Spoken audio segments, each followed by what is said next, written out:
fun. Great. Why? What have you heard? Ever wonder how a single glance can ignite an entire internet firestorm? That's exactly what happened when Kevin Costner made a seemingly unimpressed face during Saturday Night Live's 50th anniversary special, right after Ryan Reynolds delivered a quip that poked fun at a scandal swirling around director Justin Baldoni. What started as a celebratory evening quickly turned into a viral talking point, with fans dissecting every camera angle, social media post, and whispered remark to uncover the real story behind that momentary expression. Was Costner silently passing judgment on Reynolds' joke about Baldoni's troubles, or was he simply caught off guard by the sudden shift in tone? The answer might lie deeper than a single raised eyebrow. It's no secret that Hollywood thrives on spectacle, but few expected such a buzz to spark in the middle of an anniversary special. After all, SNL 50 was meant to be a glamorous tribute to 5 decades of comedic brilliance, packed with star-studded appearances from icons across entertainment. From Eddie Murphy to Kim Kardashian, from Paul McCartney to Steven Spielberg, the event promised laughter, nostalgia, and memorable reunions. Yet among the many famous faces in the crowd that night, it was Ryan Reynolds, Blake Lively, and Kevin Costner who suddenly became the center of attention. The trio might not have planned it this way, but one offhand comment and a brief reaction were enough to set social media ablaze with theories, memes, and heated debates. To understand why Costner's reaction became such a hot topic, we need to look beyond the SNL stage. Months before the celebration, Reynolds and Lively were entangled in a steadily intensifying conflict with Justin Baldoni, their former collaborator on the film adaptation of It Ends With Us. That project began with excitement and high hopes. Baldoni, known for his previous directorial successes, teamed up with Lively in what was touted as a groundbreaking cinematic experience. Initially, fans of the best-selling source material were thrilled to see these big names attached to a story that tackled emotional complexity and raw human relationships. Then, whispers of tension emerged, overshadowing the creative energy behind the scenes. Rumors started small: a friend of a friend claim, a passing mention in a gossip blog, or an ambiguous social media post hinting at friction. Before long, these idle murmurs escalated into allegations of uncomfortable behavior on set. Lively, in particular, found herself in the eye of a brewing storm. Disturbing claims surfaced, everything from invasive questions to alleged boundary crossings that chipped away at the professional environment she had hoped to maintain. Baldoni's camp denied any wrongdoing, chalking the rumors up to misunderstandings or opportunistic rumor-mongering. But as the claims gained traction, so did the public's curiosity. While all of this played out in headlines, It Ends With Us continued down a challenging path. Its theatrical release, initially anticipated to be a major cinematic event, debuted quietly, almost overshadowed by the ongoing drama. Audiences who managed to catch the limited run were left with questions that went beyond the story on screen. Soon after, the film moved to streaming platforms, prompting its own wave of debate. Was the shift purely a distribution choice, or was it influenced by the negative press? And did viewers who pressed play at home do so to watch the movie on its own merits, or to glean any behind-the-scenes tension that might spill onto the screen? In the midst of these swirling controversies, the legal battles began. Blake Lively, stepping away from the role of placid performer, chose to file a lawsuit against Baldoni, alleging various forms of misconduct. Her statements, carefully worded yet undeniably explosive, painted a picture of a working environment fraught with unease. Among the allegations, she claimed that Baldoni crossed boundaries in ways that felt deeply personal and humiliating. And we went into the audition and he signed in, and then the casting director came out and said, "Blake?" And Eric said, "Yep, that's her." And I just thought I was gonna die. And she said, "We don't have you on our call sheet." And he said, "Oh," and he put his agency's name. And so I auditioned, and I didn't know what to say in that moment. I was 16, and my brother had just written my name on a piece of paper, and they were looking at me, so I walked in the room and did the audition. Though direct language was heavily sanitized in public documents, the emotional weight behind phrases like harassment and inappropriate inquiries was enough to spark empathy in many quarters and skepticism in others. Baldoni's response was swift. He fought back with a defamation suit, not only targeting the media outlet that published Lively's allegations in detail, but also directing legal fire at Lively herself and, unexpectedly, her husband Ryan Reynolds. The director insisted that the couple, bolstered by their celebrity status, had orchestrated a campaign against him to wrest creative control and tarnish his name. His countersuit hammered home a message. This was not a straightforward case of wrongdoing, but rather a power struggle that escalated into character attacks. In Baldoni's view, he was the one under siege, faced with an onslaught of accusations he deemed false or twisted out of context. For months, tabloids, reputable newspapers, and online forums alike delved into every new twist. Court documents, leaked emails, and cryptic social media posts fed the frenzy.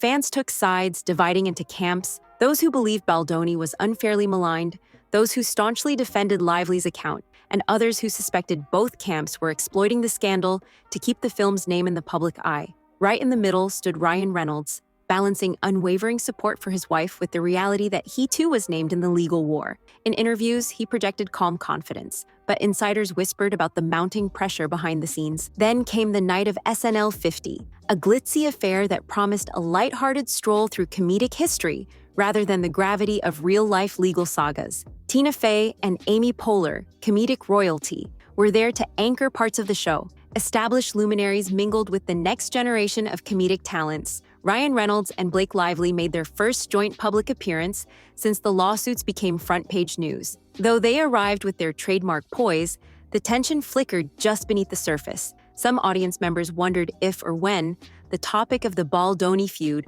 might emerge during the broadcast. Their curiosity found its answer in one small but potent moment. During a playful back and forth, Reynolds stood up and delivered a line that took everyone by surprise. "Great. Why, what have you heard?" His mock innocence hinted heavily at the swirling controversies, a nod to months of rumors and legal briefs. Lively, seated nearby, tried to maintain a casual smile. It was then that cameras caught Costner's expression. In that fleeting snapshot, he appeared caught between the comedic mood and the seriousness of the subject. Perhaps it was a look of disapproval, maybe it was concern, or it might have been mild confusion. But in the age of the internet, a single freeze frame can spark 1,000 narratives. Almost immediately, fans who replayed the segment noticed that Costner's face said more than any words could. Some speculated he was condemning the flippancy of joking about serious allegations. Others guessed he was simply oblivious to the inside joke. Social media erupted with theories. "Costner's not here for Ryan's humor," wrote one viewer.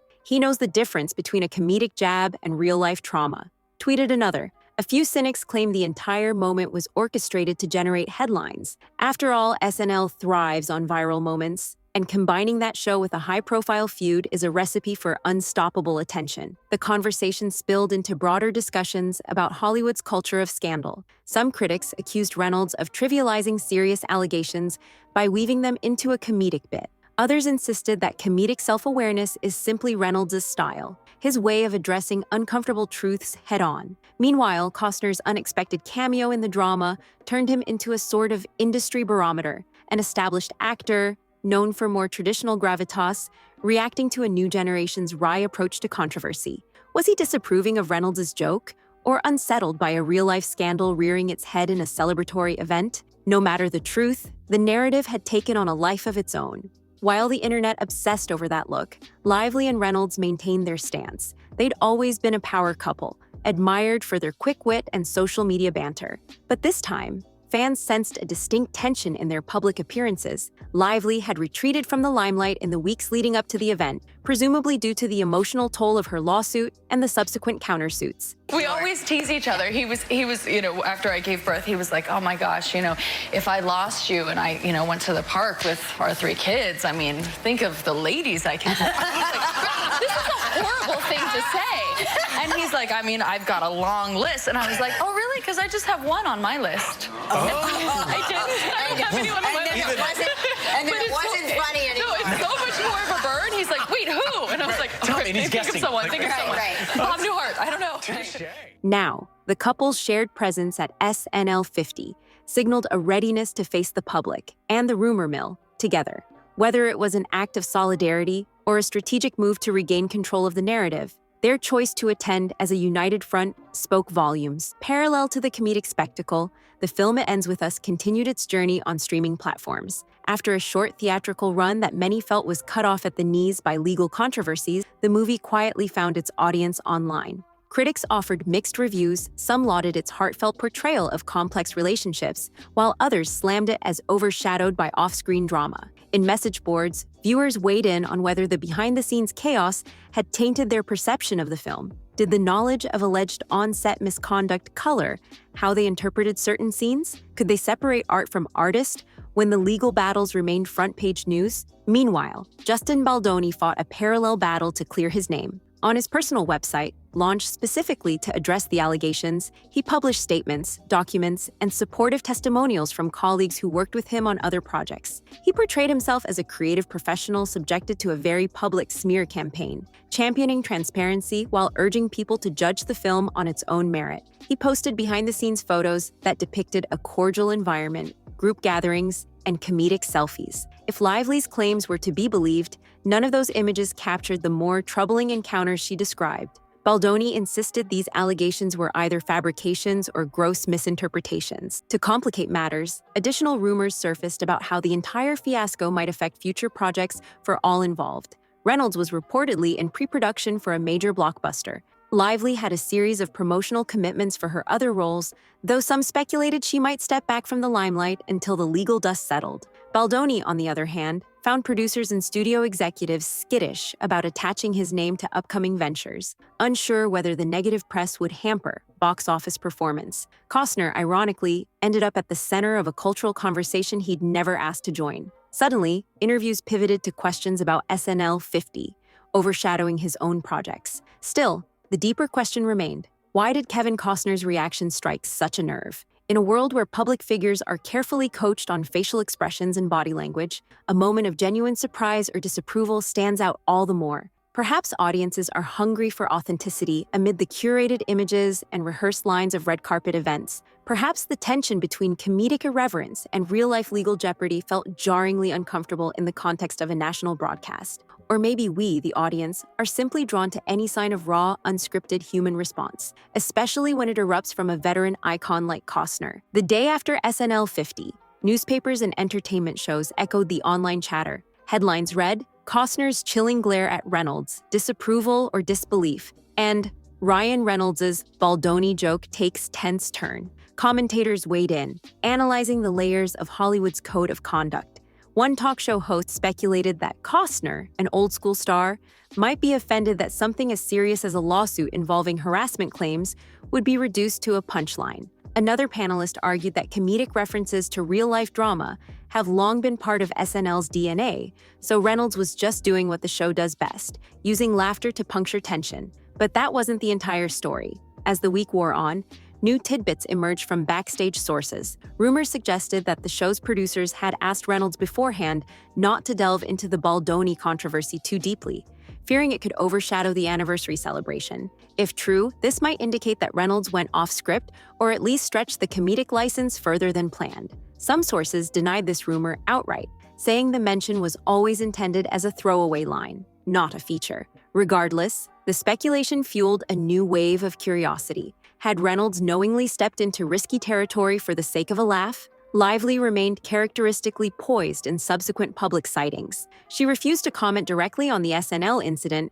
telling one interviewer that she preferred to let the legal process take its course and focus on her family. The neutrality of her statement stood in sharp contrast to the swirl of speculation. She neither condemned Reynolds' joke nor tried to defend it. Some fans applauded her composure, viewing it as a sign of grace under pressure. Others wondered if she disapproved of how publicly the situation had played out, especially considering the seriousness of her allegations. Meanwhile, Baldoni capitalized on the renewed attention, continuing to position himself as the misunderstood party in the entire ordeal. He posted updates asserting his readiness to face any court scrutiny, insisting that no matter how many jokes people cracked on national television, the truth would prevail. He also challenged the notion that he was a pariah in Hollywood, pointing to new projects he was developing, albeit quietly, yet the shadow cast by the lawsuits lingered, with major industry players hesitant to speak publicly for or against him until the courts offered more clarity.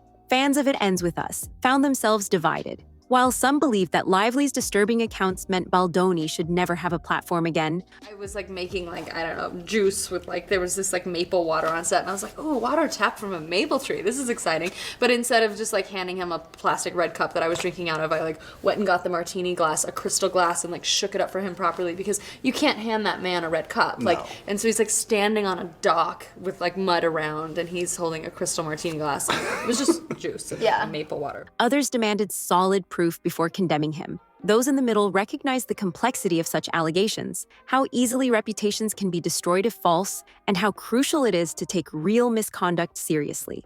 The discourse spilled beyond movie fandom, sparking broader questions about power dynamics on set, the accountability of directors, and the willingness of big-name studios to ignore red flags in pursuit of profits. All the while, Kevin Costner's single look lived on as an emblem of the broader industry reaction, a microcosm of Hollywood's discomfort when personal controversies leak into the open. Some tabloids humorously dubbed him the face of disapproval, plastering screenshots of his expression across their front pages. Sensing the public appetite for clarity, a reporter finally asked Costner for his thoughts at a subsequent event. The seasoned actor offered a diplomatic answer, saying he was just enjoying the show and might have missed the joke. He sidestepped questions about the underlying drama, reiterating that he didn't want to weigh in on matters he wasn't fully informed about. His graceful neutrality, however, only spurred more speculation. Was he distancing himself from the mess, or had he genuinely been clueless in that fleeting moment? Whatever the truth, the incident encapsulates the fine line Hollywood walks between entertainment and real-life consequences. Reynolds' comedic approach reflects a modern tendency to address controversy head-on with a wry smile and a well-timed quip. Costner's reaction, or lack thereof, underscores an older-school mentality, where some matters simply aren't joked about, especially if lives and reputations are at stake. Add to that Lively's direct confrontation through legal channels, and you get a triad of different approaches to conflict resolution in the entertainment world. At this point, one might wonder about the future of It Ends With Us. The film's brief theatrical stint raised eyebrows. Some industry insiders believe it was always meant to pivot to streaming after a short run. Others say negative publicity forced producers to reconsider marketing strategies, limiting the movie's time in theaters. Regardless, streaming numbers can be difficult to gauge, leaving the film's ultimate success something of a mystery. Internet chatter suggests that many tuned in primarily to see whether Lively and Baldoni's tension bled through to their on-screen dynamic. Critics remain split, praising certain performances while questioning if the final product could ever live up to the best-selling novel given the relentless off-screen drama. Legal developments continue to unravel. Court documents hint at the potential for a settlement, though none has been confirmed publicly. If a settlement materializes, it could mean the end of the more sensational headlines, allowing all parties to move on. Or it could fuel more accusations if either side feels the terms weren't just. Until then, fans and onlookers can only speculate. Lively's supporters want her to emerge victorious and validated, while Baldoni's defenders insist on his right to a fair hearing. Reynolds, for his part, seems determined to keep the comedic persona alive, deflecting tension with humor whenever possible, even if it occasionally misfires. As for Kevin Costner, his involvement might have been unintentional and fleeting, but it underscores a larger point about celebrity culture. You don't need to say a word to become a central figure in a viral moment, in a media landscape that scrutinizes every glance, half smile, or shifting posture. I was testing for a show that ended up actually getting picked up and doing very well, and I was one of two people maybe, and then I get a call from my managers and my agent. They were both on the line, which means it's something serious. Right. Either you got the job or there's something wrong. Yeah. And they said, so you were the choice, but the network said that your eyebrows would be too distracting. Oh, what? Oh, no. And then they went like, so what can we do about your eyebrows? Silence can speak volumes. His reaction, or perceived reaction, has been immortalized in online compilations and gift sets, ironically overshadowing his own accomplishments in the process. And so, one of Hollywood's most respected actors found himself a casual bystander in a feud he had nothing to do with. Yet, thanks to modern social media, he became part of the story. In the broader scope, what does this saga reveal about the intersection of public persona, private conflict, and the court of public opinion? It demonstrates how swiftly a conversation can shift from celebrating comedic legacy to dissecting scandalous allegations. It shows the power of a well-timed joke to puncture tension, and the risks that come with it. It highlights how a single facial expression can become an entire debate, reflecting the friction between new-school irreverence and old-school stoicism. For viewers following along at home, there's a sense that each twist leads to another question, rather than a neat resolution. Will Baldoni manage to rehabilitate his public image, or will the lawsuits erode his credibility for good? Will Lively's stand encourage more performers to speak out about uncomfortable experiences on set, or will the convoluted back and forth deter others from going public? Will Reynolds' comedic coping mechanism remain charming, or could it eventually veer into insensitivity if more serious details emerge? And, lingering on the edges, will Kevin Costner ever open up about that night in a way that truly satisfies our curiosity? Perhaps the biggest takeaway is how entire narratives can spin out of a single evening of television. For better or worse, SNL has always been a stage not just for sketches and celebrity cameos, but also for capturing the cultural zeitgeist. That night, the zeitgeist was a tangle of comedic celebration and real-world disputes, with Kevin Costner's involuntary cameo bridging the gap. In an era where fans crave unfiltered glimpses into celebrity lives, where accusations of misconduct spark impassioned discourse, and where streaming platforms have upended traditional box office models, the lines between performance and reality are more blurred than ever. So, what happens next for Reynolds, Lively, Baldoni, and the legacy of It Ends With Us? There's no tidy answer. Lawsuits can drag on for years, spurring more rumors and revelations. Careers can be derailed or revitalized, depending on the final outcome. Public sentiment can shift in a heartbeat with the release of new information. One thing is certain, the era of instantaneous social media reaction means no star's expression, no matter how brief, goes unnoticed. Costner's reaction is a testament to that reality, reminding us that in modern entertainment, the show never truly ends when the credits roll. Moving forward, watchers of Hollywood drama will keep tabs on each new development. Some will root for justice to be served, whatever that entails. Others will tune in for the intrigue alone. It's a bit of a tough adjustment in our house, but it's good. I mean, I have two other daughters, so my oldest is very into the baby, but my middle child, not so much. But we're thinking of keeping her. Does she like play with her? What does she think? Well, she sort of like pretends to play with her. So like in the beginning, our oldest is like loving on her, and she's like very maternal, and then our middle daughter is just keeps away from her. Enthralled by the unpredictability of it all. And for those who once dismissed the entire fiasco as inconsequential, the steady drip of revelations suggests there's more at stake than a comedic one-liner. This is about the power dynamics in filmmaking, the authenticity, or lack thereof, in public personas, and the moral questions that arise when legal battles intersect with entertainment. In the end, the moment at SNL 50 was more than just a viral clip or a comedic jab. It was a flashpoint revealing the raw tension beneath Hollywood's polished veneer. It told us that for all the laughter and celebration, real wounds still fester behind closed doors, and sometimes they seep into the spotlight in the most unexpected ways. Whether you believe Reynolds was just being his playful self, or that he capitalized on an explosive scandal for a quick laugh, the fact remains. His seemingly offhand remark collided head-on with Kevin Costner's stoic professionalism, generating a moment no one could ignore. Now the question lingers for viewers everywhere. How much of what we see is real emotion, and how much is scripted performance? And in a world where the lines between public spectacle and private pain are increasingly blurred, do we owe it to ourselves and to those at the heart of these controversies